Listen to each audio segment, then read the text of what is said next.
ವಿಶ್ವವಿಖ್ಯಾತ ಮೈಸೂರು ದಸರಾಗೆ ದಿನಗಣನೆ ಪ್ರಾರಂಭವಾಗಿದೆ. ಹೀಗಾಗಿ ಸಾಕಷ್ಟು ಸಿದ್ಧತೆಗಳು ಕೂಡ ಜಿಲ್ಲಾಡಳಿತ ಮಾಡ್ತಾ ಇದೆ. ದಸರೆಯ ಪ್ರಮುಖ ಆಕರ್ಷಣೆ ಅಂದರೆ ದೀಪಾಲಂಕಾರ. ಈಗಾಗಲೇ ಮೈಸೂರು ನಗರದ ವಿವಿಧ ಭಾಗಗಳಲ್ಲಿ ದೀಪಾಲಂಕಾರದ ತಯಾರಿ ಕೂಡ ಅದ್ದೂರಿಯಿಂದ ನಡೀತಾ ಇದೆ. ಸಾಕಷ್ಟು ಜನ ಪ್ರವಾಸಿಗರು ಜಂಬೂ ಸವಾರಿಯನ್ನು ನೋಡುವ ಜೊತೆಗೆ ಮೈಸೂರನ್ನು ಏನು ದೀಪಾಲಂಕಾರಗಳಿಂದ ಅಲಂಕಾರಗೊಳಿಸಿರ್ತಾರೆ. ಇಂದ್ರನ ಅಮರಾವತಿಯಂತೆ ಸಂಜೆಯ ವೇಳೆ ಸೂರ್ಯಾಸ್ತದ ನಂತರ ಮೈಸೂರು ಕಂಗೊಳಿಸುತ್ತೆ, ಜಗಮಗಿಸುತ್ತೆ. ಇಂತಹ ಅದ್ಭುತವಾದಂಥ ಮೈಸೂರನ್ನು ನೋಡೋದಕ್ಕೆ 10 ದಿನಗಳ ಕಾಲ ದೇಶ ವಿದೇಶದಿಂದ ಸಾರ್ವಜನಿಕರು ಬರ್ತಾರೆ.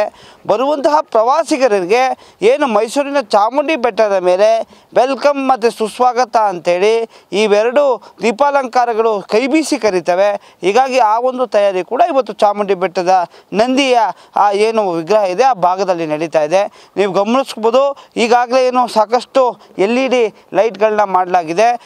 ಭಾಳ ಪ್ರಮುಖವಾಗಿ ಆ ಏನು ಗೋಲ್ಡ್ ಬಂಗಾರದ ಬಣ್ಣವನ್ನು ಹೋಲುವಂತಹ ಬಲ್ಬ್ಗಳೇನಿದೆ ಆ ಬಲ್ಬ್ಗಳನ್ನು ಪ್ರತಿ ವರ್ಷದಂತೆ ಈ ವರ್ಷವೂ ಕೂಡ ಅಳವಡಿಸಲಾಗಿರ್ತಕ್ಕಂಥದ್ದು.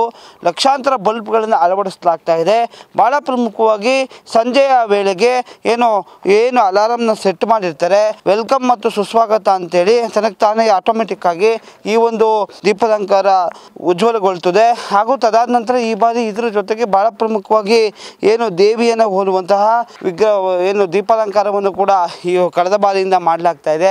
ಹೀಗಾಗಿ ಏನು ಮೈಸೂರಿನ ಚಾಮುಂಡಿ ಬೆಟ್ಟದಲ್ಲಿ ದೀಪಾಲಂಕಾರವನ್ನು ಸ್ವಾಗತ ಸುಸ್ವಾಗತವನ್ನು ಈಗಾಗಲೇ ಏನು ಅಳವಡಿಸಲಾಗ್ತಾ ಇರ್ತಕ್ಕಂಥದ್ದು.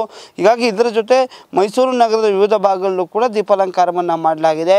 ಏನು ಮೈಸೂರು ಅರಮನೆಯ ದೀಪಾಲಂಕಾರದ ಜೊತೆಗೆ ಪ್ರಮುಖ ಬೀದಿಗಳಲ್ಲಿ ಈ ಬಾರಿ ಚೆಸ್ಕಾಂ ಅವರು ಸಾಕಷ್ಟು ಟೆಂಡರನ್ನು ಕೊಟ್ಟಿದ್ದಾರೆ.